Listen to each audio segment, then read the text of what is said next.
آپ اس اداروں میں ہزاروں لاکھوں کام کرنے والوں کو بے روزگار کر رہے ہیں. شہید ذوالفقار علی بھٹو نے 73 میں یہ ادارہ قائم کیا تھا. اس وقت سے لے کے آج تک وہ منافع دے رہا ہے. تقریباً کوئی 9 ارب کے قریب اس نے آپ کو پچھلے سال کے اندر ٹیکس کی مد میں جمع کروایا ہے. آپ نے کبھی اس کی بہتری کے لیے، اس کے ریفارمز کے لیے تو کام نہیں کیا. آپ تو اداروں کو بند کر کے اور سمجھتے ہیں کہ شاید کوئی بہت بڑا کام ہم کر رہے ہیں. آپ نے کبھی یہ دیکھا ہے؟ یہ میرے پاس ریکارڈ موجود پڑا ہے. میں آج نام نہیں لوں گا ان شخصیات کے، ان اعلیٰ شخصیات کے جو اس ادارے سے فیض یاب ہو رہی ہیں، لیکن میں اتنا ضرور کہوں گا کہ لاکھوں بوریاں اگر آپ کے وزراء اور آپ کے MNAs, MPAs لیتے ہیں تو وہ کس لیے لیتے ہیں؟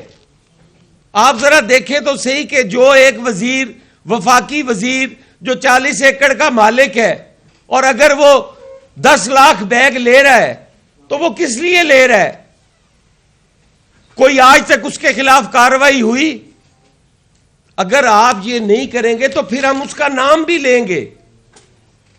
جو پارسا بنے ہوئے ہیں، جو نیک بنے ہوئے ہیں، جو اپنے سمجھتے ہیں کہ ہم ہی ہیں جو اس ملک کو چلا رہے ہیں، تو ان کے خلاف ہمارے پاس ثبوت موجود ہیں. جو انہوں نے جن سینٹر سے وہ بیگ لیے، کوئی کارروائی ان کے خلاف نہیں ہوئی. آپ ایک اس ادارے کو بند کر رہے ہیں جو اس کو منافع دیتا ہے. آپ جب بھی اٹھتے ہیں آپ نجکاری کی بات کرتے ہیں. پاکستان پیپلز پارٹی کہتی ہے کہ ہم سندھ کے اندر پبلک پرائیویٹ پارٹنرشپ کے میں ادارے چلا رہے ہیں.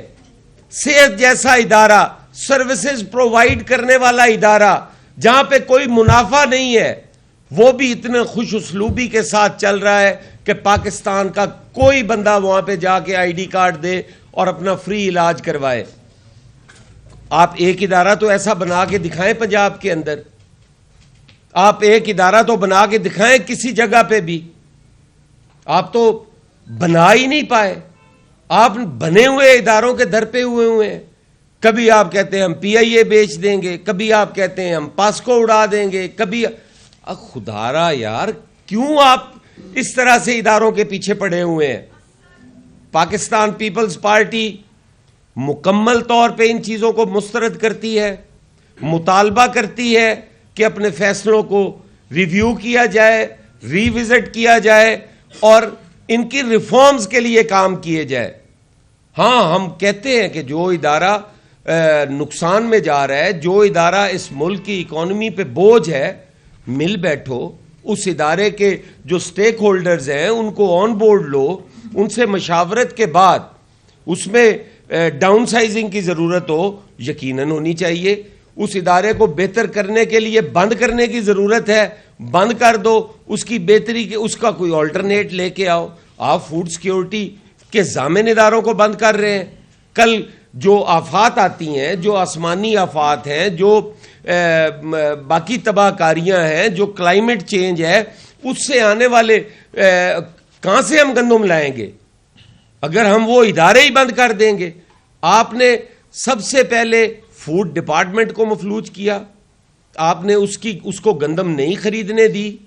آپ نے کاشتکاروں پر پرچے درج کروائے کہ انہوں نے مہنگے داموں گندم کیوں خریدی ہے. آج تک کبھی یہ بات سنی ہے کہ کوئی آدمی اپنے وارے کی کوئی چیز خرید رہا ہے؟ میں اگر گندم خریدتا ہوں 3000 کی، مجھے وارہ کھاتی ہے، میں خرید رہا ہوں. آپ کون ہوتے ہیں میرے خلاف ایف آئی آر دینے والے کہ تم نے 3000 میں گندم کیوں خریدی ہے؟ آپ کوئی میرے سے گندم خرید رہے ہیں؟ آپ نے کوئی مجھے سپورٹ پرائس دی ہوئی ہے؟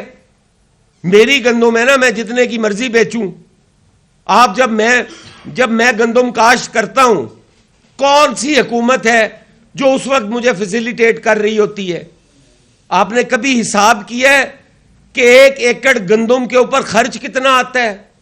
آپ دو ڈی اے پی ڈالو، 26,000 کم از کم ان کی قیمت بنتی ہے. آپ 2 یوریا ڈالو، کم از کم 10,000 روپیہ ان کی قیمت بنتی ہے. 36,000 کی تو صرف اس میں کھاد پڑتی ہے. اور اگر آپ اس میں 1.5 من بھی بیج ڈالو تو 1.5 من بیج کی قیمت آپ لگا لو، ہمیں 5-6 ہزار روپے من سے کم میں بیج نہیں ملتا.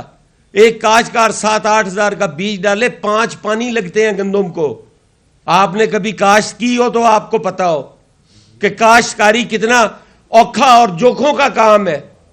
آپ نے کبھی ٹریکٹر کے ڈیزل کا حساب کیا ہو نا کہ 1 ایکڑ کو ایک دفعہ ہل چلانے پہ 1000 روپیہ خرچ آتا ہے. سارا خرچ ملاؤ, کہیں ٹھیکہ ڈالو, آپ کو وہ 1.5 لاکھ میں پڑتا ہے ایکڑ, اور آپ گندم بیچو 50,000 روپے کی. کیوں جی؟